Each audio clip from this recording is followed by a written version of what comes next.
शेर का बच्चा एक कीड़े को देख रहा था। उस कीड़े को एक गिरगिट अपना भोजन बना लेता है। इस मासूम को बहुत अफसोस होता है। शेर का बच्चा चिल्लाकर गिरगिट को भगा देता है, लेकिन तभी चट्टानों ने आवाज आने लगती है। बच्चा यहाँ वहाँ देखने लगता है। पहाड़ों से बहुत सारे जानवर भागने हुए आ रहे थे। बच्चा घबरा जाता है और भागने लगता है। उन सभी जानवरों को जंगल के लकड़बग्घे भगा रहे थे। ये सारी चाल इन्हीं लकड़बाघों की ही थी। बच्चा एक छोटे पत्थर के सहारे छुप जाता है, लेकिन बच्चा बहुत डरा हुआ था। इस भगदड़ में वो दब सकता था। तभी वो भागकर एक सूखे पेड़ पर चढ़ जाता है, लेकिन ये पेड़ भी टूटने ही वाला था। तभी बच्चे ने देखा भगदड़ के बीच इसके पिता भागते हुए आ रहे थे। उसके पिता आ जाते हैं और कहते हैं, बेटे सिम्बा मैं आ गया, चिंता मत करो। लेकिन तभी पेड़ टूट जाता है। दोनों भगदड़ के बीच गिर जाते हैं, लेकिन बहादुर पिता अपने बेटे को कैसे भी भगदड़ से सुरक्षित जगह कर देता है और खुद उस भगदड़ की चपेट में आ जाता है। सिम्बा घबरा जाता है, लेकिन उसने देखा उसके बहादुर पिता पहाड़ पर ऊपर चढ़ रहे थे। ये देखकर सिम्बा की जान में जान आती है। उसके पिता पहाड़ के आखिरी छोर तक पहुंच गए थे। ऊपर उसका भाई खड़ा था। ये सारी साजिश इसी शेर ने की थी। सिम्बा का पिता अपने भाई से मदद मांगता है, लेकिन ये तो सिम्बा के पिता की जगह लेना चाहता था, जिस वजह से ये अपने भाई से मदद मांग रहा था। लेकिन इसका मतलब ही भाई उसे पहाड़ से नीचे धक्का मार देता है। अपने पिता को नीचे गिरते देख सिम्बा जोर से अपने पिता को पुकारता है, लेकिन अफसोस बेचारे सिम्बा ने अपने पिता को खो दिया था। ये नन्हा बच्चा अभी से अनाथ हो चुका था। वो अपने पिता के पास ही सो जाता है। तभी यहाँ सिम्बा का चाचा आता है। ये बच्चे को डरा कर भगा देता है। बेचारा नादान बच्चा डर कर यहाँ से भाग जाता है और लकड़बग्घों से कहता है, मार डालो उसे। सारे लकड़बग्घे सिम्बा को पकड़ रहे थे, जिस वजह से सिम्बा पहाड़ से नीचे गिर जाता है। लकड़बग्घों को लगता है कि वो मर चुका होगा। वो यहाँ से चले जाते हैं और यहाँ वही बूढ़ा शेर अपनी चाल चलता है। सिम्बा के परिवार को धमकाकर खुद ही राजा बन जाता है और साथ में लकड़बग्घों को भी शामिल कर लेता है। लेकिन सिम्बा अभी जिंदा था। वो एक नजर अपनी गौरव भूमि को देखता है और यहाँ से चला जाता है। सिम्बा ने अपना घर परिवार सब छोड़ दिया था। इसीलिए कहते हैं कि पिता एक सूरज के समान होता है। अब सिम्बा की जिंदगी में केवल अंधेरा था। वो थक कर जमीन पर सो जाता है। तभी यहाँ कुछ गिद्ध आते। सभी गिद्ध सिम्बा को भोजन बनाने वाले थे, लेकिन तभी कोई सिम्बा की तरफ आ रहा था। वो एक जंगली स्वर था। स्वर सभी गिद्ध को भगा देता है। ये लोग सिम्बा को नहीं जानते थे, लेकिन नेवला उसे देखकर भाग जाता है, क्योंकि वो एक शेर का बच्चा। अब सिम्बा यहाँ से उदास होकर जा रहा था, लेकिन नेवला और स्वर सिम्बा के एक अच्छे मित्र बन जाते हैं। उसे हौसला देते हैं। कहते हैं, जिंदगी में हर कोई अपनों को खोता है। इस रीति को कोई बदल नहीं सकता और तुम तो एक बहादुर राजा के बेटे हो। ये सुनकर सिम्बा अच्छा महसूस करता है। वो दोनों उसे अपने जंगल लेकर जाते हैं, जो जंगल बेहद प्यारा था। सिम्बा को ये जंगल बहुत पसंद आता है। सभी जानवर सिम्बा को देख हैरान थी कि आखिर एक शेर का बच्चा हमारा दोस्त कैसे बन सकता है। लेकिन जो भी हो, सब मिलकर रहते हैं और साथ मिलकर भोजन करते हैं। धीरे धीरे सिम्बा अब बड़ा हो चुका था, जो बिल्कुल अपने पिता मुफासा की तरह दिख रहा था। और यहाँ पर सिम्बा के चाचा ने भौकाल मचा रखा था। लकड़बग्घों के साथ मिलकर जानवरों का शिकार कर रहा था। ये एक बेईमान और अपने भाई का हत्यारा था। इनको शिकार करते हुए एक पक्षी देख लेता है और सिम्बा का परिवार भूखा मर रहा था। इनको वो शेर शिकार नहीं करने देता था। तभी वही पक्षी सिम्बा के परिवार के पास आता है और इनको सारी बात बता देता है। लेकिन तभी यहाँ लकड़बग्घे आ जाते हैं, उसे पकड़ने लगते हैं। पक्षी यहाँ से भाग जाता है। सिम्बा का परिवार बेबस और लाचार था। ये लोग कुछ नहीं कर सकते थे, क्योंकि उस हरामी शेर ने इनके ऊपर दबाव बना रखा था। वो राजा बन चुका था। तभी एक शेरनी कहती है,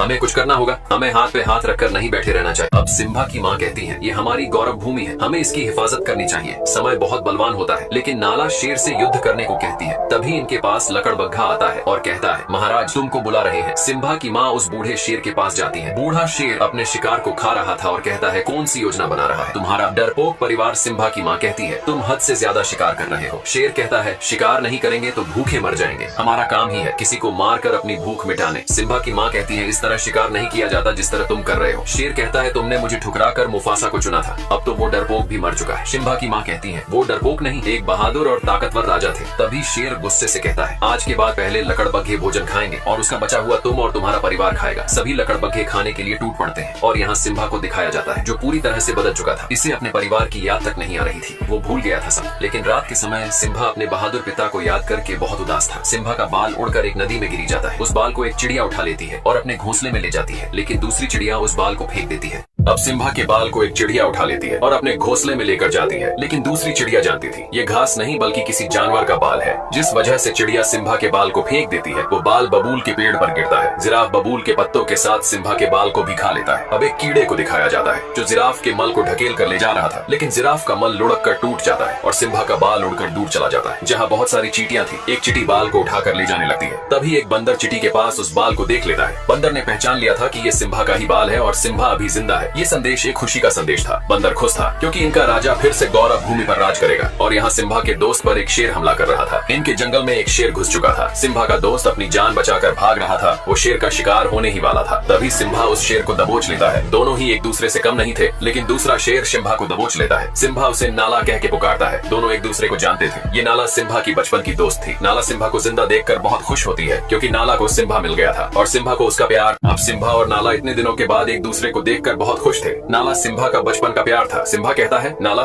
इस जंगल में तुम्हें बहुत अच्छा लगेगा, यहाँ सुकून है। नाला कहती है, सिम्बा तुम्हें अपने घर चलना होगा, उस बूढ़े शेर ने हमारी गौरव भूमि बर्बाद कर दी है, तुम हमारे राजा हो, सब तुम्हें देखकर बहुत खुश होंगे। सिम्बा कहता है, मुझे कहीं नहीं जाना, मेरा यही घर है, तुम भी यही रुक जाओ, इस जगह तुम्हें बहुत अच्छा लगेगा। सिम्बा नाला को पूरा सुंदर जंगल घुमाता है, दोनों बहुत मस्ती करते हैं। ये जगह नाला को बहुत पसंद आती है क्योंकि इस जंगल में सचमुच सुकून था। दोनों इस पल को जी भर के जीते हैं। तभी नाला कहती है, सिम्बा अगर तुम जिंदा थे तो तुम घर क्यों नहीं आए? उस बूढ़े शेर ने पूरी गौरव भूमि तबाह कर दी है, हमें कई दिन भूखे भी सोना पड़ता है। लेकिन सिम्बा कहता है, मुझे इससे कोई मतलब नहीं है, अब यही मेरा घर है, मैं इसे छोड़कर नहीं जा सकता। सिम्बा बहुत बदल चुका था, वो भूल चुका था अपने लोगों को। नाला कहती है, कैसे शेर हो तुम, तुम्हारे पिता और तुम में जमीन आसमान का फर्क है, तुम एक कायर हो, डरपोक हो। इतना बोलकर नाला यहाँ से चली जाती है। अब सिम्बा रात के समय जंगल में उदास घूम रहा था। तभी वही बंदर सिम्बा के पास आता है और कहता है, सिम्बा पहचानो खुद को कि तुम कौन हो। सिम्बा बंदर की बात को अनसुना करके जाने लगता है। तभी बंदर कहता है, मैंने। अब सिम्बा अपने घर जाने से मना कर देता है क्योंकि सिम्बा का अब से यही घर था। नाला कहती है, सिम्बा हमें तुमसे उम्मीद थी कि तुम हमारी और गौरव भूमि की रक्षा करोगे, लेकिन तुम तो डरपोक और बुजदिल निकले। इतना बोलकर नाला यहाँ से चली जाती है, लेकिन सिम्बा को कोई फर्क नहीं पड़ रहा था। अब सिम्बा उदास होकर जा रहा था। तभी इसे वही बंदर मिलता है। सिम्बा उस बंदर को नहीं जानता था, लेकिन बंदर सिम्बा और उसके पूरे परिवार को जानता था। बंदर सिम्बा के पास आकर कहता है, सिम्बा पहचानो तुम कौन हो। लेकिन सिम्बा उसकी बातों को इग्नोर करके जा रहा था। तभी बंदर कहता है, मैंने मुफासा के बेटे को गोद में खिलाया है। इतना सुनते सिम्बा रुक जाता है और कहता है, तुम मेरे पिता को कैसे जानते हो? बंदर कहता है, तुम्हारे बहादुर पिता को कौन नहीं जानता, मैं तुम्हें तुम्हारे पिता से मिलवा सकता हूँ। सिम्बा बंदर के पीछे पीछे भाग रहा था। सिम्बा को लग रहा था कि उसके पिता जिंदा है, लेकिन बंदर सिम्बा को एक नदी के पास लाता है और कहता है, देखो अपने पिता को। सिम्बा पानी में अपने चेहरे में पिता का चेहरा देखता है। बंदर कहता है, तुम्हारे पिता तुम्हारे अंदर है। तभी सिम्बा को आसमान से आवाज आती है, वो इसके पिता थे। वो कहते हैं, बेटा सिम्बा तुम एक शेर हो और शुरू से ही शेर जंगल का राजा रहा है। इतनी बातें सुनने के बाद सिम्बा में अपने पिता की ताकत और वो जोश महसूस हो रहा था और निकल पड़ता है।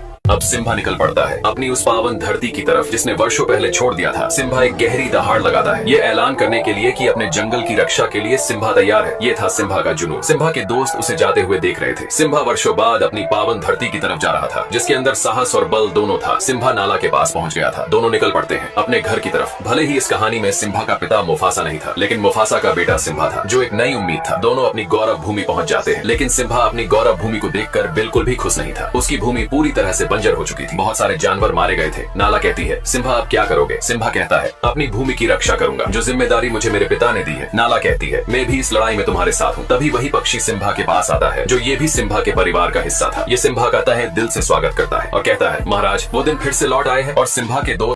तो दोस्तों, आपको इस कहानी से क्या सीख मिली है हमें कमेंट जरूर करें, और हमारे चैनल पर नए हैं तो सब्सक्राइब जरूर करिएगा। वीडियो को अंत तक देखने के लिए बहुत बहुत धन्यवाद।